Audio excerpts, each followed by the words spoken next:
journal de 18 h. Ce soir, nous aurons droit à un débat entre Mlle Stéphanie Bergeron et Joanie Dufresne, toutes deux enseignantes à l'école P10 de l'Assomption à Sherbrooke. Elles débattront leurs opinions sur le sujet de l'utilisation des technologies en classe pour faire de la correspondance scolaire. Avant d'aller rejoindre l'équipe du débat de ce soir, je vais vous présenter brièvement le contenu des deux concepts qui vous seront présentés dans quelques instants. Skype a fait son apparition en 2003 et a son siège social au Luxembourg. C'est d'ailleurs un département de Microsoft Corporation. Ce logiciel est gratuit et permet d'avoir des conversations vidéo avec des gens d'endroits éloignés. Il est d'ailleurs facile d'installation et permet de se voir et de s'écrire en même temps. Puis, pour ce qui est de la correspondance scolaire, ce programme s'adresse plutôt au 2e et 3e cycle du primaire, puisqu'il consiste à l'écriture de lettres destinées à des élèves venant d'ailleurs. De plus, la matière la plus travaillée grâce à ce projet est le français, autant à l'écrit qu'à l'oral. Je laisse maintenant place à mon collègue Johnny, qui sera juge au débat de ce soir. Bonsoir, chers téléspectateurs. Ce soir, nos deux invités se penchent sur la question de l'utilisation des technologies en classe pour permettre aux élèves de vivre l'expérience de la correspondance scolaire. Je laisse donc place à nos invités afin qu'ils puissent se présenter et nous faire part de leurs opinions. Bonjour, mon nom est Stéphanie Bergeron et selon moi, il y a plusieurs avantages à faire de la correspondance scolaire. Il est entre autres intéressant d'utiliser la technologie afin de communiquer avec d'autres personnes, puisque contrairement à l'ancienne méthode, qui était l'envoi de lettres, la correspondance à l'aide d'éthiques telles que Skype nous permet d'avoir une réponse rapide. Avant, nous devions maller la lettre, attendre qu'elle se rende au destinataire. Il devait ensuite répondre à son tour, puis nous l'envoyer. Maintenant, c'est instantané. Dès qu'on envoie le message, il peut être lu. Et plus encore, si nous voulons être certains d'avoir une réponse rapide, nous n'avons qu'à donner un rendez-vous aux correspondants et ils pourront se parler en direct. Bonjour chers téléspectateurs, mon nom est Joanie et je suis enseignante. Je trouve qu'il y a quelques aspects négatifs sur la correspondance scolaire avec Skype. Donc, je suis plutôt en défaveur. Voici mes arguments, mais aussi mes contre-arguments à ce que Stéphanie a dit plus tôt dans l'émission. Tout d'abord, l'utilisation de Skype pour la correspondance scolaire a besoin de beaucoup de surveillance et dans l'immédiat. Par exemple, si l'élève est irrespectueux en mots, nous ne pouvons pas le réaliser puisque la conversation s'est faite instantanément.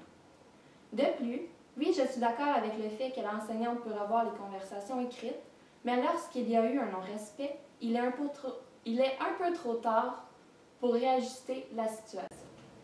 Premièrement, avec Skype, s'il communique de façon écrite, il sera possible à l'enseignante de revoir les conversations que les élèves auront eues entre eux afin de s'assurer que le tout se fait dans le respect et qu'ils discutent de choses pertinentes. Elle pourra par la même occasion s'assurer que les enfants utilisent un bon français écrit. Deuxièmement, grâce à la caméra, les élèves pourront voir de quoi ont l'air les classes dans les autres pays. Par exemple, ils verront qu'ils ont de la chance d'avoir des cahiers d'exercices et plein de beaux matériels scolaires, puisque dans d'autres pays qui sont plus défavorisés, ils n'ont pas accès à tout ce que nous avons. Ils pourront voir le type de vêtements qu'ils portent, comment se déroule l'horaire dans les cours des autres endroits, etc. Troisièmement, cela pourrait permettre aux élèves de se faire de nouveaux amis, de partager des intérêts et des préoccupations avec eux. S'ils correspondent avec des élèves de d'autres pays, cela leur permettrait de s'ouvrir à de nouvelles cultures. Quatrièmement, dans le cas où les correspondants viendraient d'un autre pays, il serait intéressant de demander aux élèves de faire des recherches sur ce pays en question. Par exemple, les situer sur une carte, savoir dans quel continent ils se trouvent, quelles sont leurs coutumes, etc. Cela permettrait donc d'inclure des projets de géographie et même de maths si on leur demandait de calculer le décalage horaire ou même la distance qui se trouve entre nous.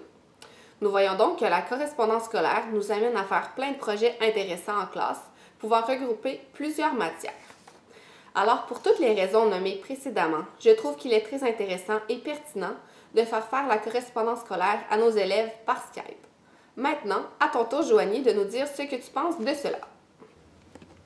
Il est vrai que c'est intéressant que le fait que Skype est gratuit engendre qu'il est possible de faire de la correspondance avec des personnes qui sont dans un autre continent. Cependant, vu que cette activité est faite dans les heures de classe, il ne faut pas oublier le fait qu'avec le décalage horaire, on restreint de beaucoup les choix possibles avec qui les élèves peuvent correspondre. Par exemple, si l'enseignante voulait faire de la correspondance scolaire avec des élèves de Paris, il y a un problème puisqu'il y a 6 heures de décalage horaire. Cela restreint énormément les moments d'échange, car il est impossible de faire de la correspondance en après-midi. De plus, lorsque les élèves discutent dans des discussions instantanées, il arrive très régulièrement que leur qualité de français soit moins bonne. Par exemple, ils peuvent oublier de mettre des accents, des cédilles, des signes de ponctuation ou même pour les plus vieux, de raccourcir des mots en faisant des abréviations. Ensuite, je crois que cette forme de correspondance scolaire s'appliquerait qu'à une minime partie des élèves. La raison est simple. Les milieux favorisés ont accès à un plus grand nombre d'ordinateurs, à des ordinateurs de meilleure qualité et parfois même avec des caméras incluses. Cependant, les milieux défavorisés ont généralement moins d'ordinateurs à leur disposition, ce qui causerait que toute la classe ne pourrait pas faire l'activité de correspondance en même temps. Donc, l'enseignante doit surveiller les élèves qui font leur correspondance scolaire en même temps de s'occuper du groupe. Il faut une organisation immense pour réussir à faire ça.